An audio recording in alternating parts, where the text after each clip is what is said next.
Hi, I'm Congresswoman Jan Schakowsky, and I'm back with my plans and pans. Well, this week I had the opportunity of going to Leesburg, Virginia, and gathering with many of my colleagues for our 2024 Issues Conference.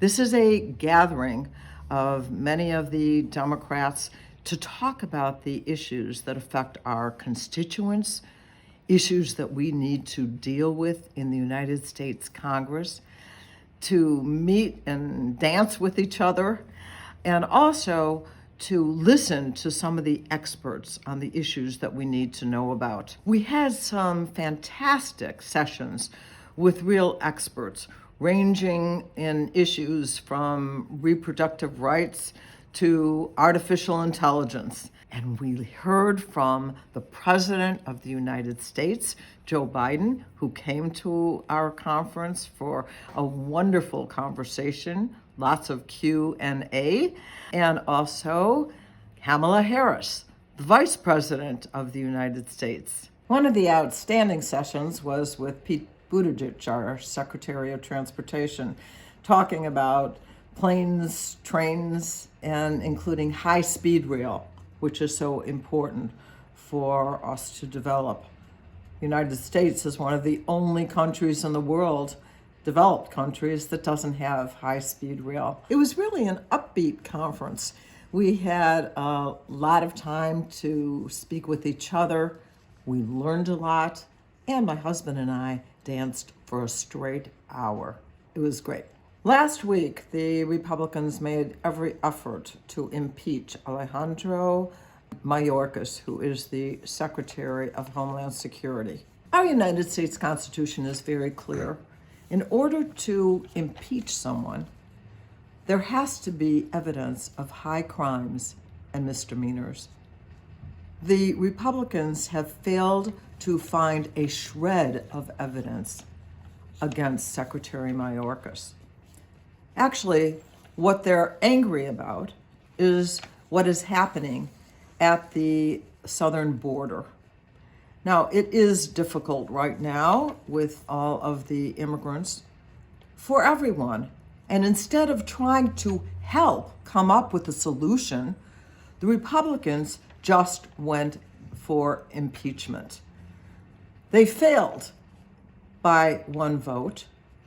There was every Democrat who voted against it and 3 Republicans who also voted against.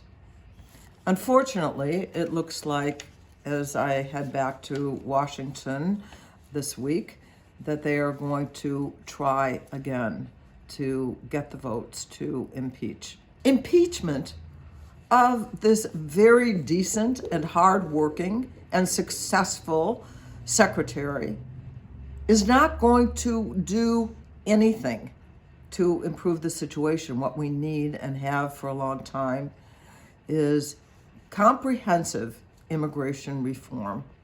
And let's get to work on that and stop pointing fingers and trying to impeach people who are working their hardest to address these issues. Last week, the GOP offered a very cynical bill, one that really undermined the potential for a bipartisan agreement. They offered a bill that would provide military aid only to the state of Israel. And it left out what was developing as an agreement that would include money for Ukraine, our ally, and the need that they have right now, and also funding for humanitarian assistance to the innocent people in Gaza. And I just felt, along with 180 other people, members of Congress, that I could not vote in good conscience for that legislation. And in fact, it failed. That bill did not happen. I have 5 community colleges in my district. These are such wonderful institutions that have academic learning, also help people who are seeking jobs to get certified. A lot of wonderful and affordable work that allows people to get a good education. So they were on Capitol Hill, a number of them all over the country that came to Capitol Hill. I had the pleasure of meeting with a number of people, even a couple students as well as administrators of Oakton College. I worked with them for years and they do a fabulous job. And then now in my new district, expanded district, I met with the College of Lake County. We talked especially about career and technical education and making it expanded, and also doing more to have student support programs and finding the dollars to make that happen. I helped celebrate the National Girls and Women in Sports Day. And I had the opportunity to meet with Kira Austin, who is a current member of the Washington Mystics women's basketball team, and also Olivia Pichardo, who is the very first woman to play Division I college baseball. Yes, it's at Brown University. She plays with the men. Did you know that 95% of total television coverage focuses on men and not women's sports? You probably won't be surprised to also know that the average professional man basketball player makes a salary, pretty good salary, of $5.4 million, while women who also are professional basketball players make around $120,000.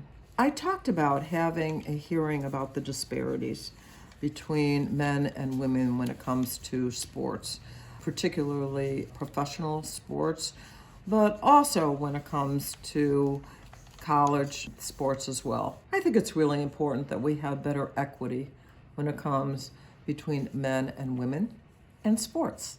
I'm going to be working on that. In the meantime, I want to say good night and that I will see you with plans and pans next week. Thank you for watching my video. Make sure you subscribe to my YouTube channel and follow me on Instagram, Twitter, and Facebook, where my handle is @Jan Schakowsky.